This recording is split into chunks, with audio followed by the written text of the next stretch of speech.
Je m'appelle Adèle, je travaille chez Info Jeunes Bruxelles et je suis coordinatrice du service de lutte contre le harcèlement scolaire. Le harcèlement scolaire, c'est aussi ce qu'on appelle le harcèlement entre jeunes. C'est vraiment une dynamique de groupe. On estime qu'en fait, pour qu'il y ait du harcèlement entre jeunes, il y a 3 conditions. La première, c'est l'intention. Donc on estime que les faits qui sont posés et qui sont constitutifs du harcèlement doivent être posés de manière intentionnelle. La deuxième condition, c'est le déséquilibre de force. Donc le déséquilibre de force, ça veut dire que le harceleur se trouve dans une situation de force, où il est supérieur, entre guillemets.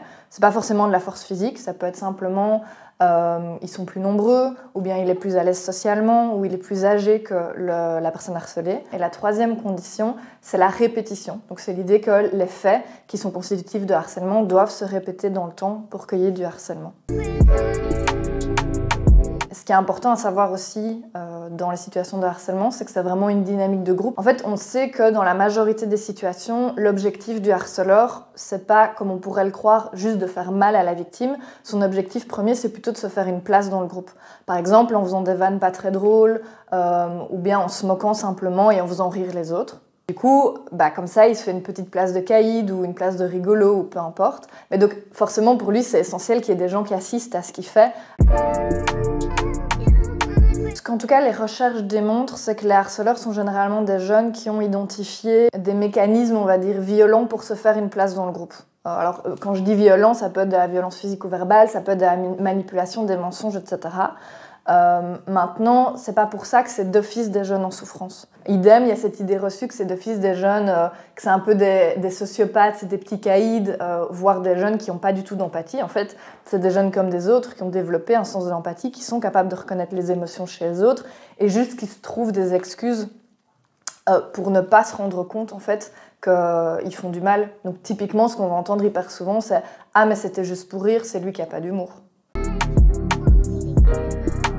C'est assez logique en fait. Avant, quand il n'y avait pas les réseaux sociaux, quand il n'y avait pas les GSM et qu'on n'était pas joignable H24, on rentrait à la maison, si on était harcelé à l'école, ça s'arrêtait et on avait une zone de paix et de calme pour un peu s'apaiser. Maintenant, on est poursuivi sur les réseaux sociaux, donc quand on rentre à la maison, ça continue en fait. Ça démultiplie en tout cas les moments où le jeune est joignable et donc les moments où on peut s'attaquer à lui. On remarque une très forte continuité entre harcèlement en face à face et harcèlement sur les réseaux sociaux. C'est-à-dire que très souvent, s'il y a du harcèlement en ligne, il y a du harcèlement en personne aussi. Et les jeunes savent très bien qui se cachent derrière les profils qui les emmerdent, qui les embêtent en ligne.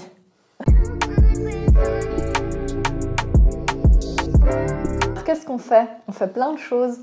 L'idée, c'est qu'on travaille sur plusieurs axes différents. Le premier axe, c'est qu'on accompagne vraiment les écoles dans des projets de lutte contre le harcèlement scolaire. L'idée, c'est d'arrêter de faire de la prévention où on va une fois dans la classe parler de harcèlement et puis on disparaît.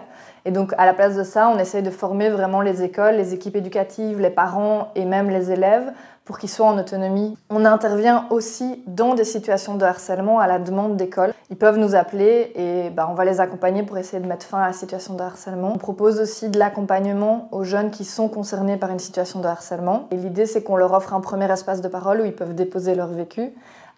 Et puis après, on les accompagne à leur rythme dans des démarches, soit vis-à-vis des parents, soit vis-à-vis de l'école, soit les deux, pour essayer de trouver des solutions. Et alors finalement, ce qu'on fait aussi, parce qu'on reste un centre d'info à la base, on crée du contenu d'information, comme aujourd'hui par exemple. De manière générale, on a tendance à penser direct à la sanction ou à l'exclusion du harceleur, mais comme tu le disais, en fait, c'est problématique dans la mesure où souvent ça entraîne juste des représailles et une aggravation de la situation vis-à-vis de la victime. Mais il y a aussi d'autres méthodes. L'idée, c'est que ce sont vraiment des méthodes non blâmantes, donc on ne va pas venir parler de harcèlement, on ne va pas sanctionner. L'idée, c'est simplement de mobiliser un groupe de jeunes autour de la victime de harcèlement, les amener à reconnaître qu'effectivement la victime ne va pas forcément très bien, et puis les amener à proposer des idées de ce qu'eux peuvent faire pour l'aider à aller mieux. Si tu es victime, il y a plein de services auxquels tu peux t'adresser. Si tu as le courage et que tu as confiance en un adulte de ton entourage, n'hésite pas à t'adresser à eux. Forcément, il y a notre service, on reste à votre disposition si tu as envie de venir discuter avec nous et on cherchera des solutions ensemble. Je rencontre quand même souvent des jeunes qui ont des conséquences physiques du harcèlement, c'est-à-dire qu'ils ont souvent des nausées, ils dorment mal, etc. Il ne faut pas hésiter à aller voir aussi ton médecin généraliste, voir un psy. Après, il y a aussi des lignes téléphoniques auxquelles tu peux t'adresser si jamais tu n'es pas prêt à engager vraiment des démarches. Il y a notamment le 103 que tu peux appeler, qui s'appelle Écoute Enfant, qui est à destination des enfants et des ados, et que tu peux appeler. Tu peux rester anonyme, mais simplement avoir quelqu'un à qui tu peux parler, qui peut te donner des premiers conseils, etc. Voilà, c'est toute une série de pistes. Maintenant, il y en a plein d'autres. On a rédigé des fiches sur Bruxelles J qui reprennent vraiment tous les conseils.